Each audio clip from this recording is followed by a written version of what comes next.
Hello, 6th grade. Welcome to my living room once again. This is your second reading lesson. I hope you're enjoying these. I'm enjoying getting the chance to teach you.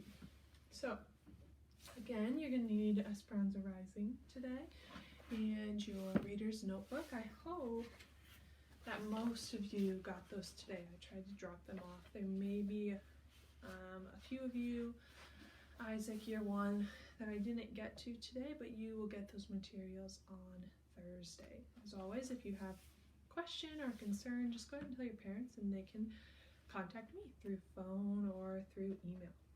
So we're going to dive into reading today. I brought Hunky for us today. Everybody say hi. And I also have got our vocab cards, which I know you're so excited about. The first vocab word that we're going to be talking about today is resurrected. Go ahead and write that vocab word in your reading journal for me there. And I've already showed you all the definition, but I think because of your Bible reading, you guys all have a pretty good idea of what resurrected means. And we're going to talk about that a little bit more today with the myth of the phoenix. And then this is our second vocab word. Don't write it down yet. We're going to talk about privileged here in a little bit. Before we read today, I want to remind you of something we read about way back before spring break. We read about this myth of a phoenix. Okay, and so today I'm going to teach you that good readers stop and learn more about topics that come up in the story in order to understand them better. So after the fire, think back when Ramona decides that she and Esperanza will travel to California with Miguel's family to find work. Abuelita tries to comfort Esperanza, and she says, this is on page 50 if you want to go and try to find it. She says, "Do not be afraid to start over, Esperanza. Do you remember the story of the phoenix, that lovely young bird that is reborn from its own ashes? We are like the phoenix, rising again with a new life ahead of us." So the phoenix is actually this myth, not just in Esperanza Rising, but throughout the world. Maybe if you have ever read Harry Potter, you've heard of the idea of a phoenix.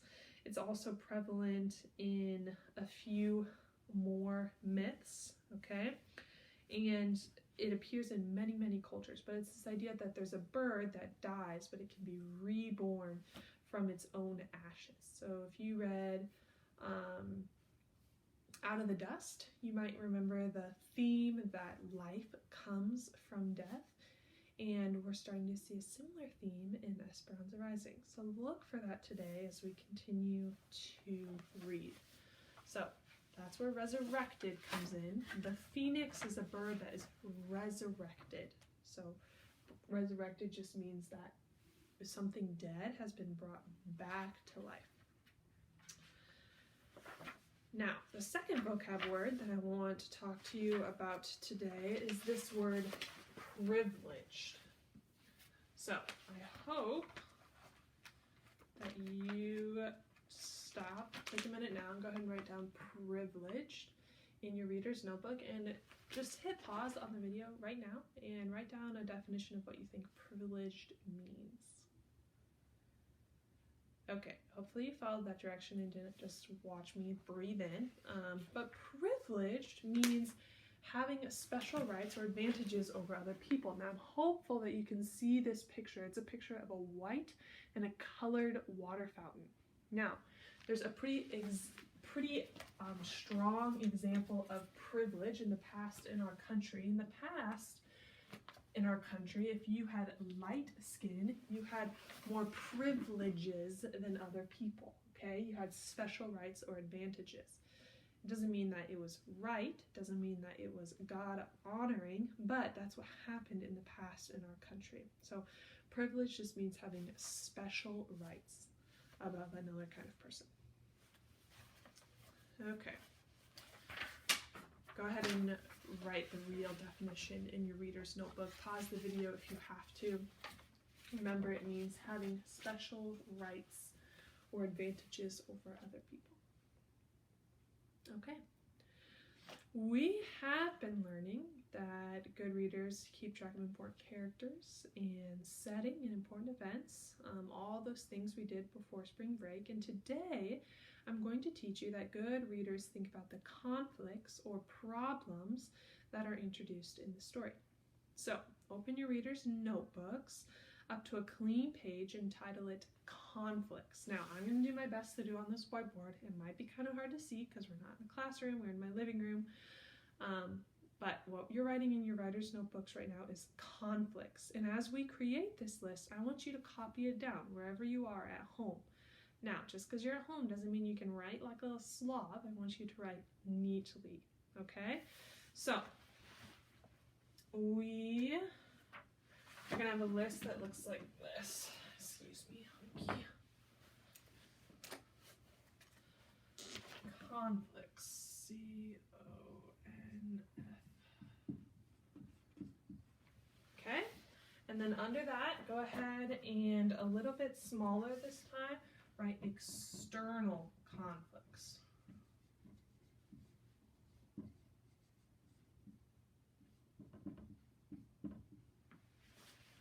Okay, I hope that you can see that. So first we're going to think about external conflicts, and external conflicts are problems that exist between two different people, okay? It could be, or between characters and nature, like a tornado, the coronavirus. Those would all be external conflicts. It could also happen between a character and a whole society. So slavery was an external conflict. It was a problem with the society. Okay? So think in your head, what external conflicts have we already experienced between two characters in this book? Should be thinking. Okay, I'm guessing that most of you thought of the uncles and Ramona and Esperanza. There's a lot of external conflicts between those characters. Maybe you thought about the fire. That's an external conflict. Okay, so I'm going to add these two to the list. We're going to say the uncles, or conflict problems with the uncles. Oh, I should probably spell that right.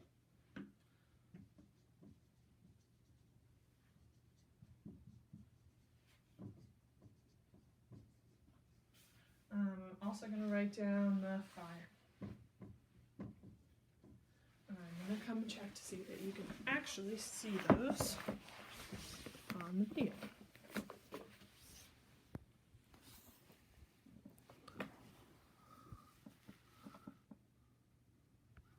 Sweet.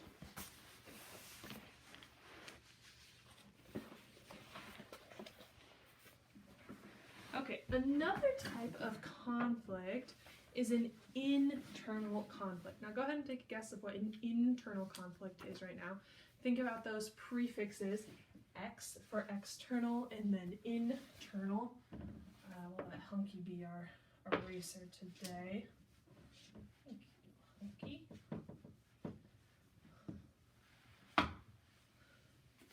Okay, while you think about what an internal conflict is, go ahead and write that under where it says external. Go ahead and write internal.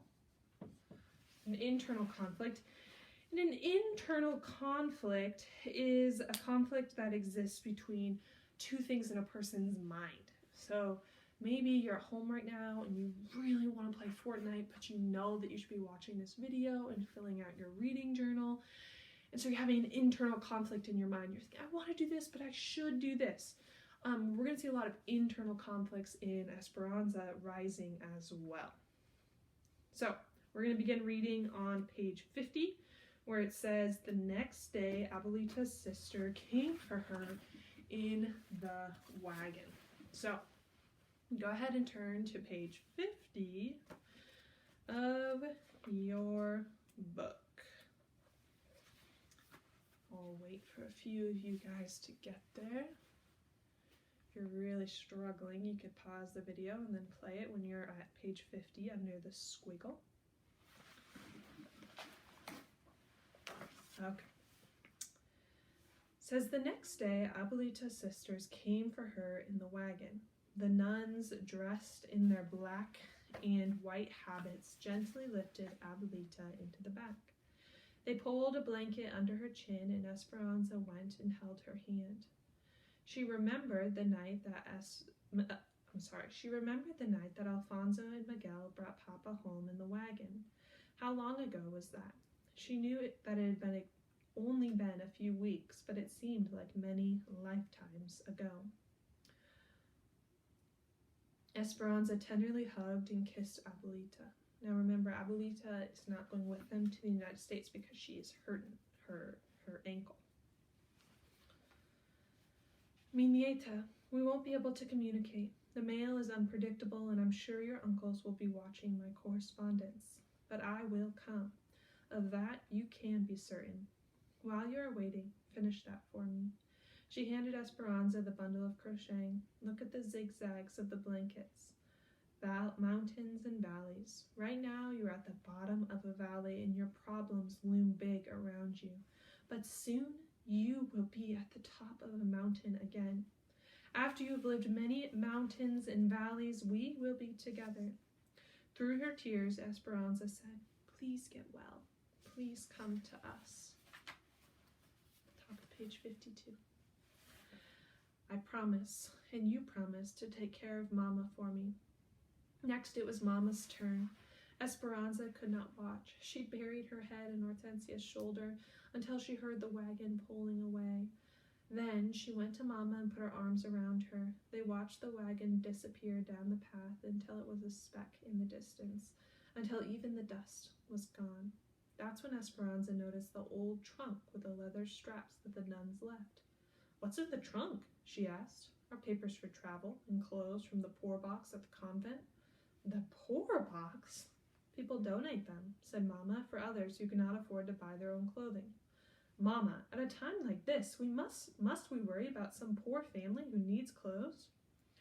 Esperanza, said Mama, we have little money, and Hortensia, Alfonso, and Miguel are no longer our servants.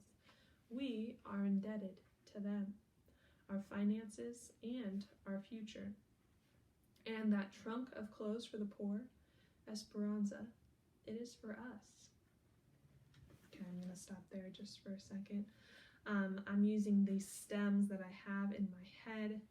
If you had a partner to talk to, I'd make you do this, but you're off the hook. I'll just do it today. So when the book said that Esperanza wondered why her mother was worried about a poor family who needs clothes, I was thinking that this is an example of conflict, just like we're talking about, because it shows that Esperanza and her mother are different. Ramona, her mom, is worried about other people, and Esperanza is only worried about herself right now.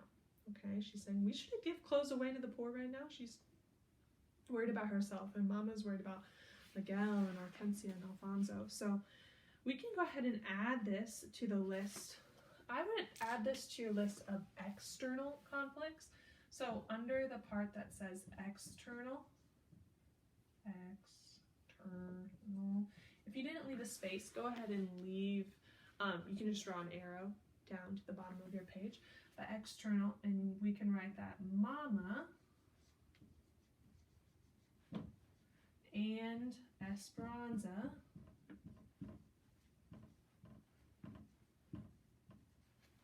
care about different things.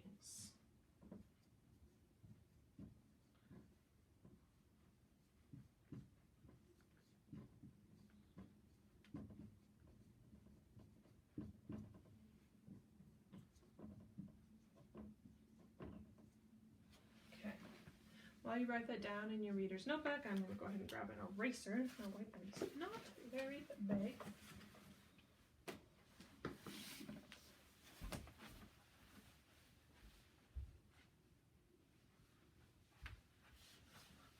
Okay, go ahead and pause the video if you need to keep writing. So I'm going to erase it.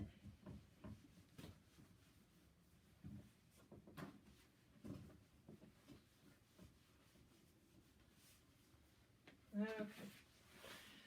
And we are going to start reading again on page 53 under the squiggle. 53. Senor Rodriguez was the only person they could trust. He came after dark for secret meetings, always carrying a basket of figs for the grieving family, to disguise his real reason for visiting. Esperanza fell asleep each night with on a blanket on the floor, listening to the adults' hushed voices and mysterious plans, and smelling the plentiful piles of white figs that she knew would never be eaten. At the end of the week, Esperanza was sitting on the small step to Hortensia and Alfonso's cabin when Tia Lewis rode up. He remained on his horse and sent Alfonso to bring Mama. In a few moments, Mama walked towards them, drying her hands on her apron. She held her head high and looked beautiful, even dressed in the old clothes from the poor box. Louis, I have considered your proposal, and, in an interest of the servants and Esperanza, I will marry you in due time, but you must begin replanting and rebuilding immediately, as the servants need their jobs. Esperanza was quiet and stared at the dirt, hiding the smirk on her face. Tia Lewis could not contain his grin. He sat up straighter. I knew you would come to your senses, Ramona. I will announce the engagement at once. Now, think about it. Is Mama actually saying yes? Mama nodded, almost bowing. One more thing, she said. We will need a wagon to visit Abuelita. She is the covenant at La Purísima. I must see her every few weeks. I will send one over this afternoon, said Tia Lewis, smiling. A new one. And those clothes, Ramona, they are not fitting for a woman of your stature. And Esperanza looks like a waif. I will send a dressmaker next week with new fabrics. In the nicest way possible, Esperanza looked up. Thank you, Tia Lewis. I am happy that you will be taking care of us. Yes, of course, he said, not even glancing at her. Esperanza smiled at him anyways, because she knew that she would never spend a night in the same house with him, and he would never be her stepfather. She almost wished she would be able to see his face when he realized that they had escaped. He wouldn't be grinning like a proud rooster then. 55 under the squiggle. The night before the dressmaker was scheduled to come, Mama woke Esperanza in the middle of the night, and they left with only what they could carry. Esperanza held a little valise, that's a bag, filled with clothes and a small package of tamales, and her doll from Papa. She, Mama, and Hortensia were wrapped in dark shawls to blend in with the night. They could not take a chance of walking on the roads, so Miguel and Alfonso led them through the grape rows, weaving across Papa's land towards the Rodriguez ranch. There was enough moonlight so that they could see the outlines of the twisted and charred trunks, the burnt out vines rolling in parallel lines toward the mountains. It looked as though someone had taken a giant comb, dipped it in black ink, and gently swirled it across a huge canvas. They reached the fig orchard that separated Papa's land from Senor Rodriguez's. Alfonso, Hortensia, and Miguel walked ahead, but Esperanza held back. She pulled on Mama's hands to keep her there for a moment. They turned to look at what used to be El Rancho de las Rosas in the distance. Sadness and anger tangled in Esperanza's stomach as she thought of all she was leaving, her friends at school, her life as it once was, Abuelita and Papa. She felt as though she was leaving him too, as if reading her mind. Mama said, Papa's heart will find us wherever we go. Then Mama took a determined breath and headed towards the sprawling trees. Esperanza followed, but hesitated every few steps, looking back. She hated leaving, but how could she stay? With each stride, Papa's land became smaller and smaller and smaller. She hurried after Mama, knowing that she might never come back to her home again. Her heart filled with venom for Tia Lewis. When she turned around one last time, she could see nothing behind her but a trail of splattered figs she had resentfully smashed beneath her feet. Okay, I want to stop there for 1 second. So, in this section of the text, we see an internal conflict emerging, something that's happening between the feelings and Esperanza. So go ahead and make a guess. Pause this video and write down, what do you think the internal conflict in Esperanza's mind is that we just read about? Pause it. Okay, well, welcome back. You should have just written down something that you think Esperanza is struggling with inside of her. Because it's inside of her, we'd call that an internal conflict. So under where it says internal conflict in your reader's notebook, something that you could have written down was that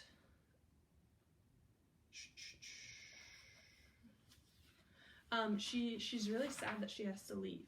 Okay, and it's a conflict because she knows it's good for her. It's their only option, but she feels like she's leaving her dad.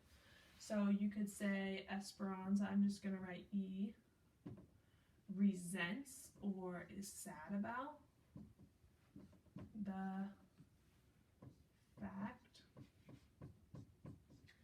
that she has to leave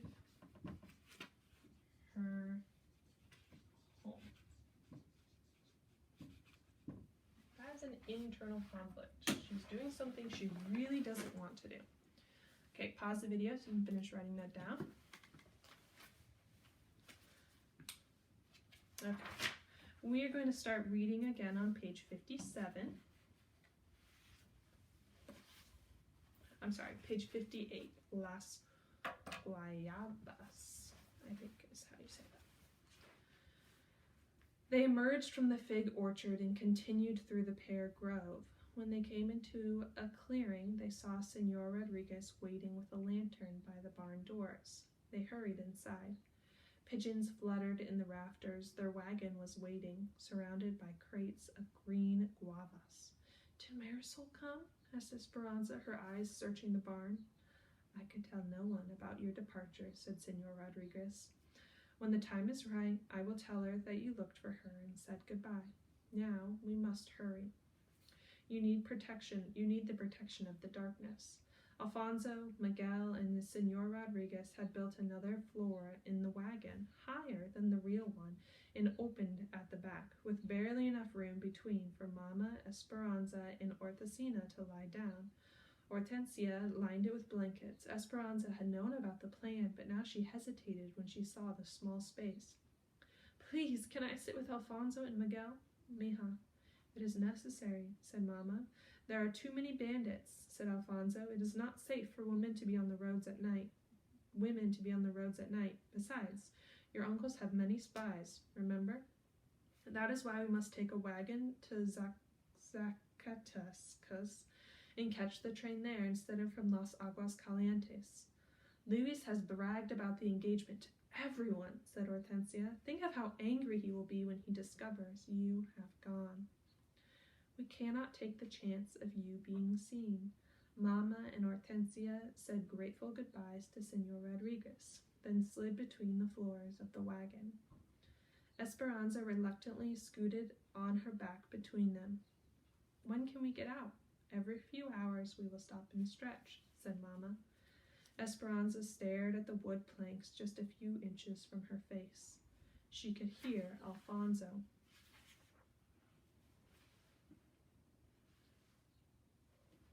Miguel and Senor Rodriguez dumping crate after crate of guavas onto the floor above them, the almost ripe fruit rolling and tumbling as it was piled on.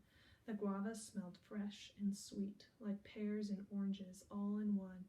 Then she felt the guavas rolling and round at her feet as Alfonso and Miguel covered the opening. If anyone saw the wagon on the road, it would be like a farmer and his son taking a load of fruit to the market. How are you? Alfonso asked, sounding far away. We are fine, called Hortensia. The wagon pulled out of the barn and the guavas shifted, then settled.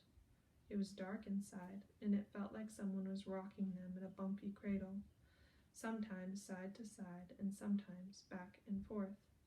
Esperanza began to feel frightened. She knew that with a few kicks of the back of her feet she could get out, but she still felt trapped. Suddenly, she thought she couldn't breathe. "Mama!" she said, gasping for air. "Right here, Esperanza.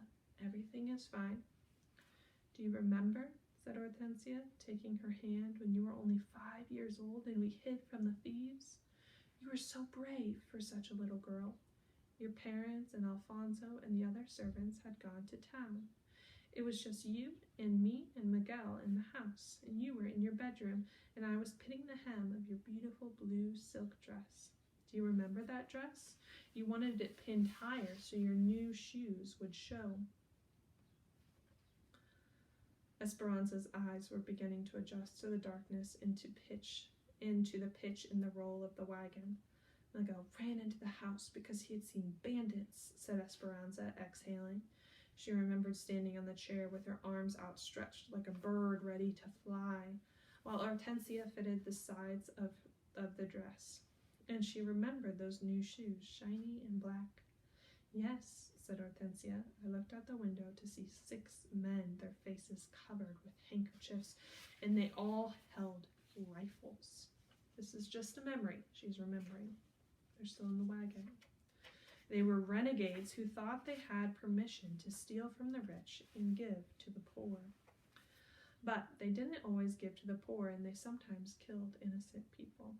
"We hid under the bed," said Esperanza, "and we pulled down the bed covers so they couldn't see us." She remembered staring straight up at the bed boards, much like the boards enclosing them in the wagon now. She took another long breath. What we didn't know was that Miguel had a big field mouse in his pocket," said Hortensia. "Yes, he was going to scare me with it," said Esperanza. The wagon creaked and swayed. They could hear Alfonso and Miguel murmuring above them. The persistent smell of guavas filled their noses. Esperanza relaxed a little. Hortensia continued. "The men came into the house, and we could hear them opening cupboards and stealing the silver. Then we heard them climb the stairs. 2 men came into the bedroom, and we saw their big boots through a crack in the bed cover, but we didn't say a word. Until a pin poked me and my leg moved and made a noise. I was so frightened they would find us," said Hortensia, but Miguel pushed the mouse out from under the bed and it ran around the room. The men were startled, but started laughing. And then one of them said, "It was just a raton. We've got plenty. Let's go." And they left, said Esperanza. "Mama said they took almost all the silver, but Papa and I only cared that all of you were safe. Do you remember how Papa said that Miguel was very smart and brave and asked him what he wanted for protecting you, his most prized possession?" Esperanza remembered. Miguel wanted to go on a train ride. Hortensia started to hum softly, and Mama held Esperanza's hand. Miguel's reward, that day-long train ride to Zacatecas, seemed like yesterday. Miguel had been 8 and Esperanza 5. She wore her beautiful silk dress and could still see Miguel standing at the station wearing a bow tie and practically shining, as if Hortensia had cleaned and starched his entire body. Even his hair was slicked down, smooth, and his eyes gleamed with excitement. He was mesmerized by the locomotive, watching it slowly pull in. Esperanza had been excited too. When the train arrived, all sputtered and blustering porters had hurried to escort them, showing them the way to the car. Papa took her hand in Miguel's, and they boarded, waving goodbye to Alfonso and Hortensia. The compartments had seats of soft leather, and she and Miguel had bounced happily upon them. Later, they ate in the dining car at little tables covered in white linens and set with silver and crystal. When the waiter came and asked if there was anything he could bring them, Esperanza said, "Yes, please, bring lunch now." The men and women dressed in their hats and fancy clothes smiled and chuckled at what must have looked like a doting father and 2 privileged children. There's our word, privileged. So I want you to think about real quick, how in this case is Esperanza privileged or having more rights than other people?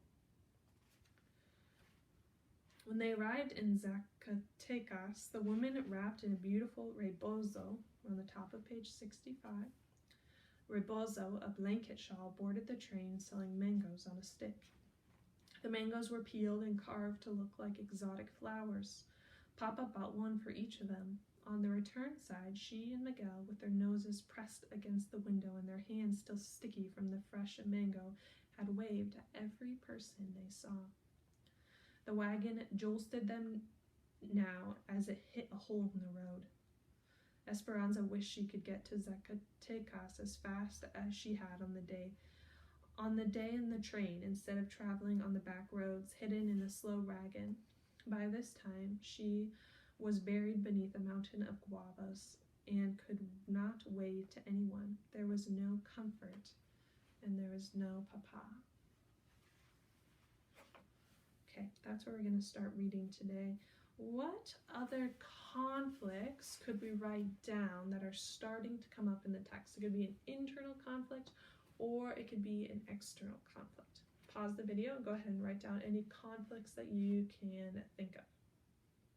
Your video should be paused.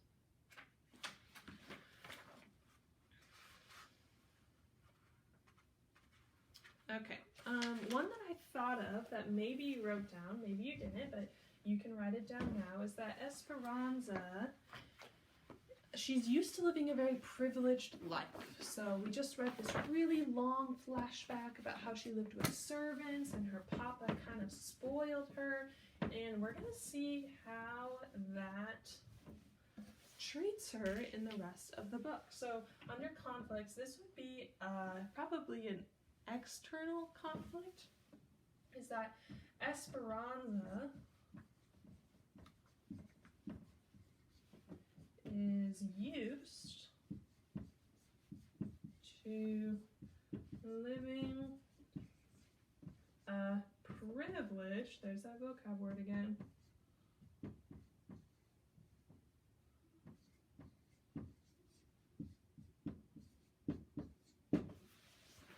pause and write that down if you have to. And then you can make a prediction in your head or on paper. Do you think that Esperanza is going to live a privileged life as she goes to the United States and has to start this new life all over again? So today and every day when you're reading, whether you're reading a book to your siblings later for your 25 minutes of reading or whatever, whenever you read throughout the day, I want you to look for conflicts in the story, because that will help with your comprehension. Okay, my last challenge for you today is, when you are writing, if you haven't done that yet, I would like you to try and use a flashback like the author Pam Munoz Ryan just did for Esperanza Arriving. Okay, they're in the wagon, but she was thinking back to another time that reminded her of being in the wagon.